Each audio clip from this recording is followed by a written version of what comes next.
Okay. Oh this is യാ അല്ലാ. അപ്പോൾ പുള്ളിക്കാരി പറഞ്ഞു എൻ്റെ കയ്യിൽ ഹോഴ്സ് മീറ്റ് ഉണ്ട്, ഞാൻ തരാം, ഒന്ന് ട്രൈ ചെയ്ത് നോക്കാൻ പോകുന്നത്. ഈ കാണുന്നത് ഹോഴ്സ് മീറ്റാണ് വിത്ത് ബ്രെഡ് ഗൈസ്. എൻ്റെ ജീവിതത്തിൽ ആദ്യമായിട്ടാണ് ഞാൻ ഹോഴ്സ് മീറ്റ് കഴിക്കാൻ പോകുന്നത്. അറിയില്ല എന്തായിരിക്കും ടേസ്റ്റ് എന്ന്. പുള്ളിക്കാരി പറയുന്നത് ഇറ്റ്സ് ഡെലീഷ്യസ് റൈറ്റ്? റിയലി? അപ്പം കൊള്ളാതൊക്കെ പറയുന്നുണ്ട്. എനിക്കറിയില്ല ഞാൻ വാള് വയ്ക്കുമെന്ന്. ചിലപ്പോൾ ഞാൻ വാള് വയ്ക്കാനൊക്കെ ചാൻസ് ഉണ്ട് കേട്ടോ. ഓക്കെ ഗൈസ്, ഇപ്പോൾ കഥ പറയുന്നില്ല, എന്തായാലും കഴിച്ചു നോക്കാം. യാ റബ്ബിൽ ആലമീൻ തമ്പുരാൻ.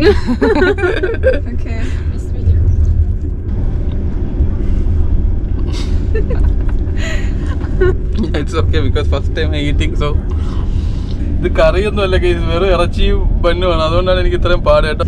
ഗൈസ് എനിക്ക് ഇത് കഴിക്കാൻ പറ്റുമെന്ന് തോന്നുന്നില്ല കേട്ടോ. ഭയങ്കര ബുദ്ധിമുട്ടാണ് ഗൈസ് ഇത് കഴിക്കാൻ. എന്നുവെച്ചാൽ നമ്മൾ ഇതുവരെ കഴിച്ചിട്ടില്ലാത്തൊരു സാധനം ആയതുകൊണ്ടാണ് ബുദ്ധിമുട്ട്, അല്ലാതെ ഇത് കൊള്ളില്ല എന്നല്ല.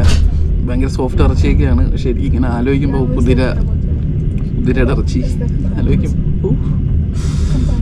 ഞാൻ കിട്ടടിക്കാൻ പോവാണ്, തിരിച്ചു കൊടുക്കാനും പറ്റൂലല്ലോ കഴിക്കാൻ.